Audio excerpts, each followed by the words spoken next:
Notice as she sets the step stool down, she pushes to click it into place. Many times if that's not done, then when you get to the top of it, it jiggles, and that's pretty scary. She's already gone around the room with her cobwebber, and now she's done the top of the fridge. That must be done every time you clean. And when you clean, I don't care what you do, Geneva. Notice that she's got her caddy on top of a towel. It should be on the floor or on a towel if it's on the counter. The other training video that we showed previously, the technician went around the room doing all the touch points first. That's not necessarily how it has to be, but we want to make sure it gets done. So when you're new, that's what we ask you to do. This is an experienced technician, so she's going to do her appliances first, and then she's going to do her touch points as she goes around the room.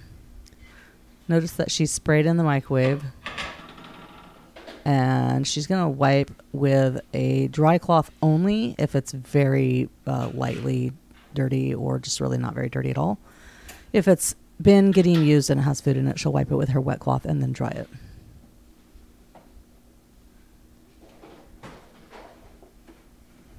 Sometimes people ask about the venting over the microwave itself. If that is sticky, you'll have to use a degreaser and get into that with either a grout brush, or sometimes there's screws on top so you can unscrew that. This one doesn't need it, so she's just wiping out the inside.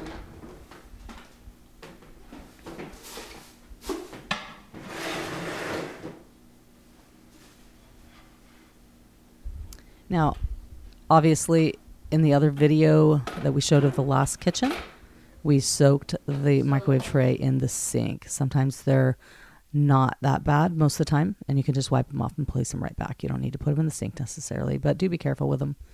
Occasionally we'll have them break. If that ever happens, you'll want to send us the model number from that sticker that was inside the door, and we'll get a new one ordered right away.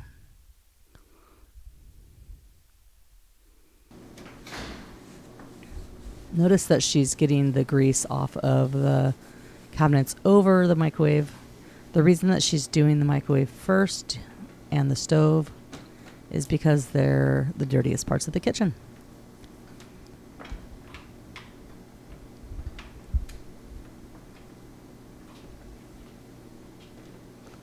So she just used her wet cloth, and now she's going to go ahead and use a dry one to buff. You notice that she'll look at it from multiple angles, and much of the time we just have to dry it once, but sometimes you'll see things from other angles and have to go back. Notice how she gets the side. She'll get the bottom underneath where the grease vents are when she does the stove in a minute.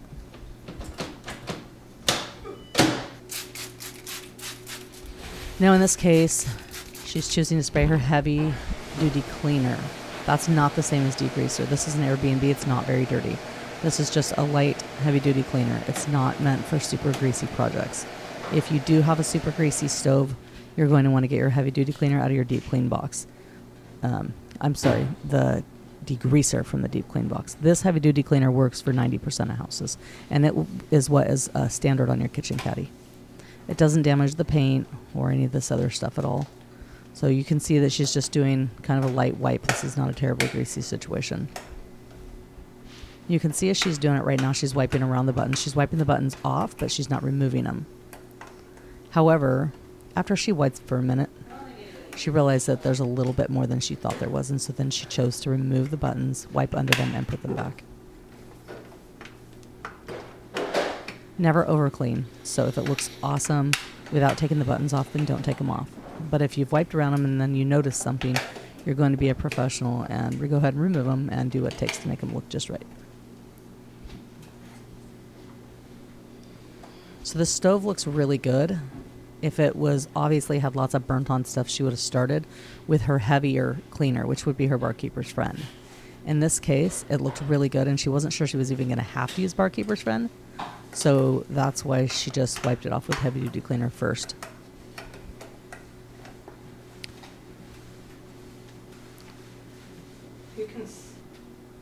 So she's noticed a few spots that are still there after wiping it with the heavy duty cleaner. So the first thing she's going to do is scrape them off with a clean razor that does not have rust on it or chips. Takes just a second, and then she'll use the barkeeper's friend to scrub it.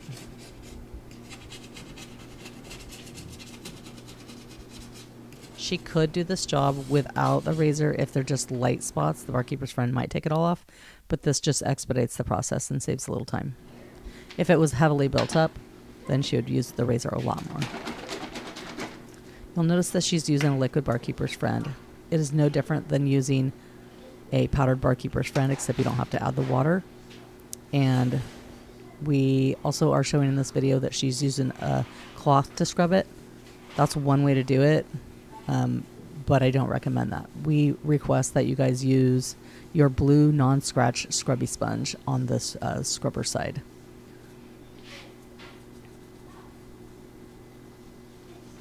We can also use a magic eraser on a stove if we have to, but it's just going to be generally a little faster with that blue non-scratch sponge. Now she's going to go ahead and wipe the paste, remove it.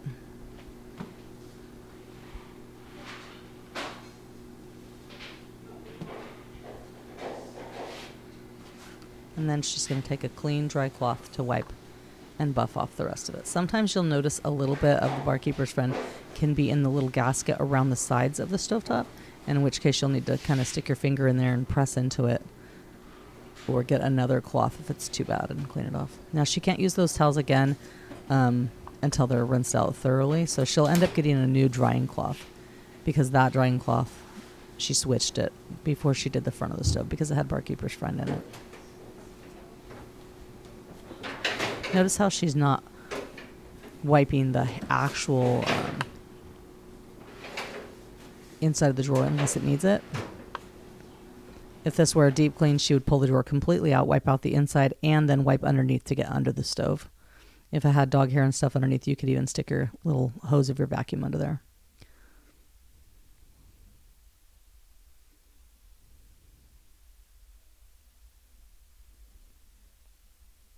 Now she's going to put a little stainless polish on here. This step is not required unless it needs it. There. Notice that she sprays the stainless polish on the cloth, not directly on the surface of the appliance. And we're only shooting to hit the metal, the stainless parts. So she's going to open this oven, make sure that it's all a seamless, evenly spread polish. But she's not polishing the handles. She's not polishing the glass.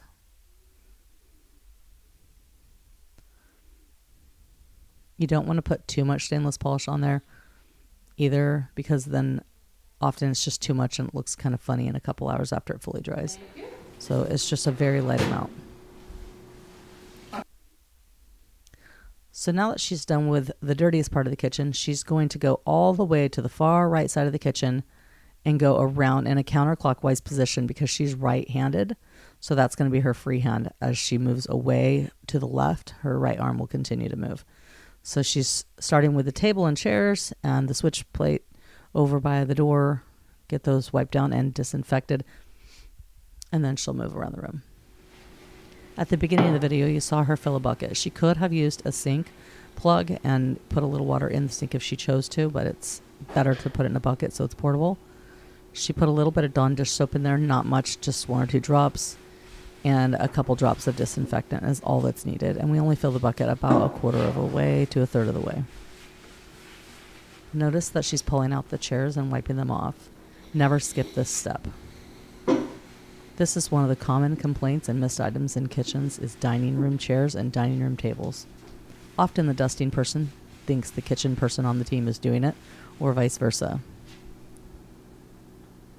See how she's flipping her rag to a new clean side instead of taking the time to continually walk back to the bucket to rinse.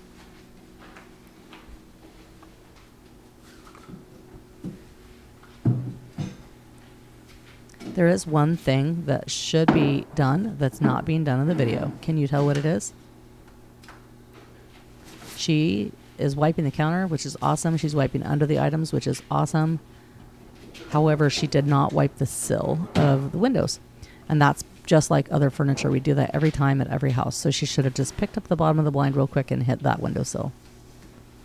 Now you can see as she goes around the room, she'll do her counters and cabinets, cabinet fronts, spot cleaning them only because this is a regular clean. What that means is that she's going to clean the routed part at the bottom of the cabinet where the dust gathers, and the part where you grab the door to open it, or the drawer. as well as any spots that she sees. Whereas on a deep clean, you do the entire cabinet face top to bottom, high to low.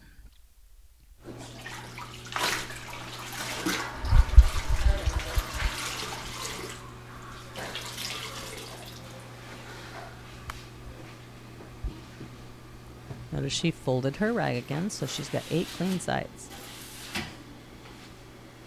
She is such a professional. She's got her grout brush and she's getting any crumbs out of the cracks there. Those are the professional touches that the clients are looking for, and that's why they pay a professional service. Notice that when she's wiping the counter and backsplash, she also gets the top of the backsplash.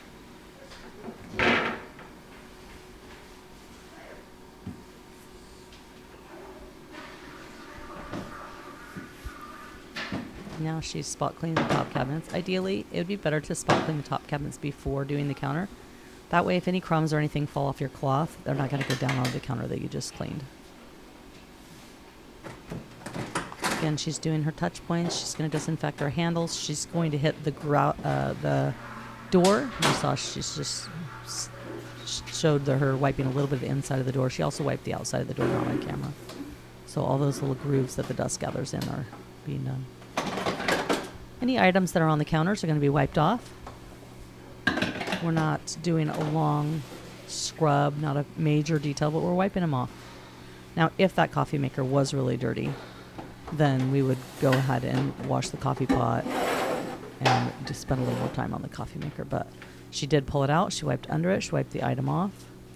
This happens to be an Airbnb. And in an Airbnb, it's really important to check supplies. One of the supplies is our coffee pods. You can see that it's already full because she actually stocked the entire kitchen before she cleaned it.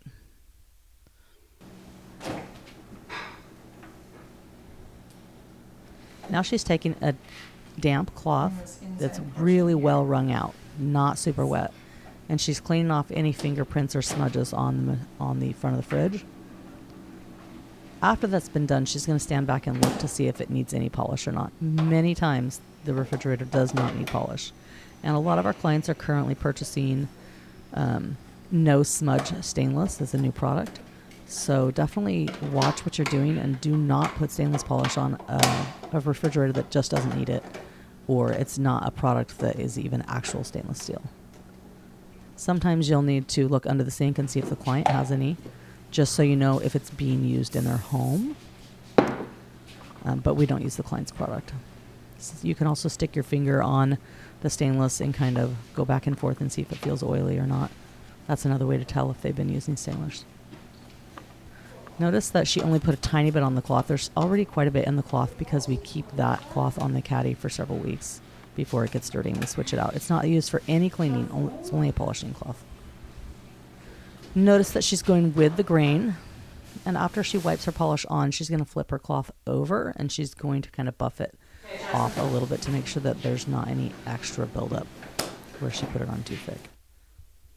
And I love that she opened the fridge and made sure to get the inside lip there, but she did skip the handles. We never want polish on handles. And she's just continuing around the room, going back to where she started. Keep in mind that as we go throughout the house, no matter what room we're in, we're going to touch up any footprints or splashes or spots.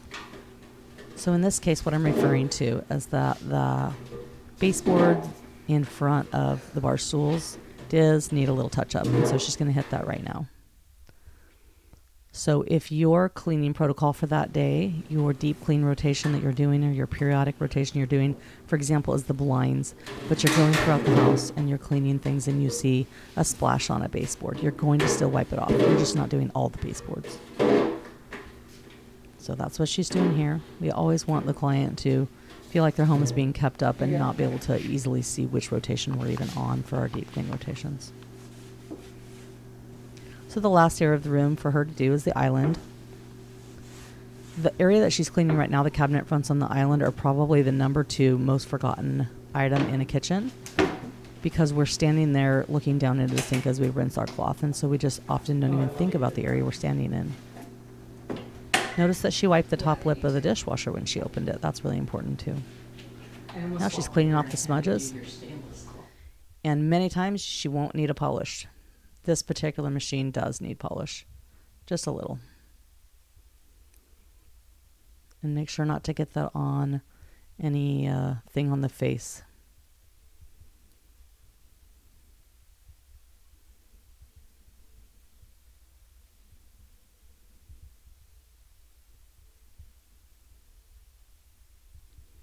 Now she's putting those items back on the caddy. It's really important to put things back where they go as we're cleaning and not wait till the end. You notice several supplies on the counter. Some of those belong to the client. She's going to go ahead and run that garbage disposal real quick. Make sure there's nothing down there. Scrubbing out a sink, you can use a barkeeper's friend or Dawn.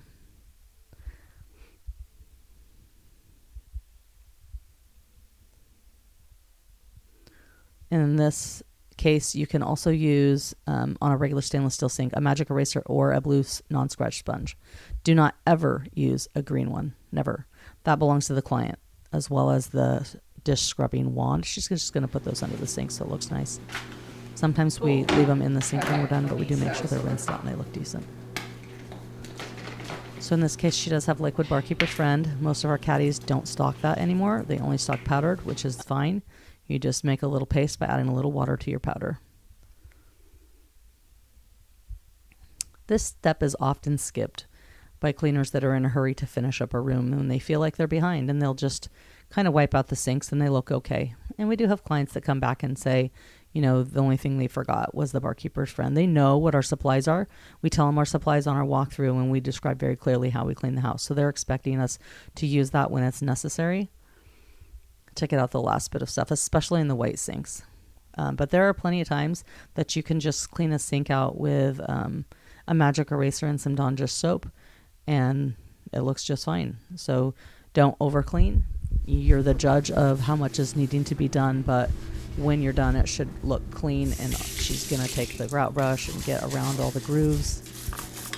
The bottom of the sink where the drain is, she's going to use it there. She's going to make sure that she cleans the top of the flaps that go down to the garbage disposal with it. Don't neglect those details. She's going fairly slow here. A lot of houses don't need you to go this slow. This one was heavily used the last couple of weeks before we came. So we had a big group at this Airbnb, and we want to make sure that it's really clean. After she loosens all the stuff up on the top of the garbage disposal flaps, she'll go ahead and turn that on and rinse it all down. And if periodically, you'll even want to stick that grout brush under the garbage disposal flaps and do the bottom half to get out stuff that could be building up and smelling. Go ahead and clean that drain plug off. She's detailing this one, so it was probably missed last time. If you just do it real quick, usually you don't need to put this much effort into it, but it looks like there was a little buildup on there.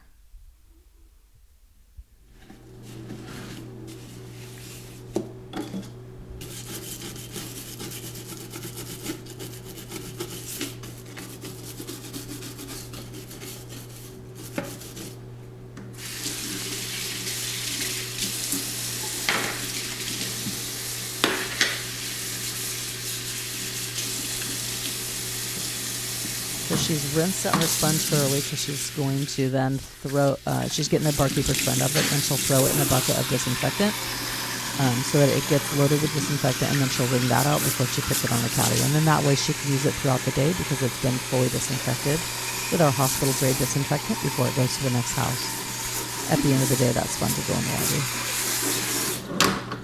So she's rinsed all her barkeeper's friend out.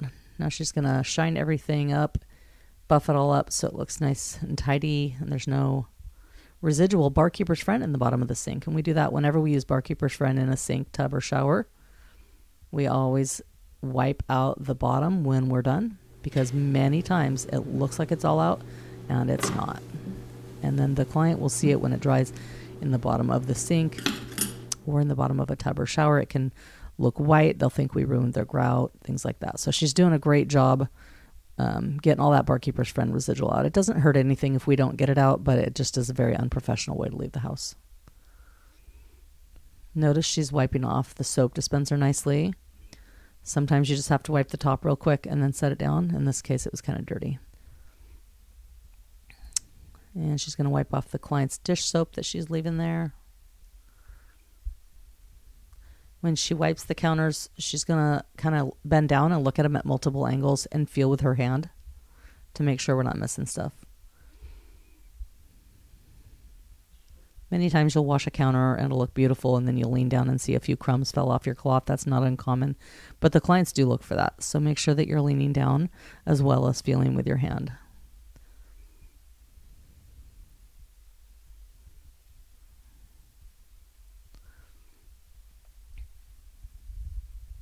And the last step as you're finishing up the kitchen is the number one most forgotten item in the kitchen, and that's the trash bag. We often miss the trashes if they're inside a cabinet, especially or inside a pantry, and then sometimes people will pull them and forget to put a liner in. When you pull the liner out, make sure you put a new one in right away. So she's wiping the trash can. You don't have to always wipe the inside of it there, but if you see some food on there or whatever, you need to take care of that. Get that off. She's going to go ahead and put the bag right by her caddy so we don't forget it, and then immediately put that liner in. It is okay to ask the clients where the liners are if you don't see them sitting around. Usually we can find them in the pantry or under the sink or in one of the drawers. And she's always going to, even if you don't see anything, every single time you empty the trash, you're going to clean off that wall right next to the trash can.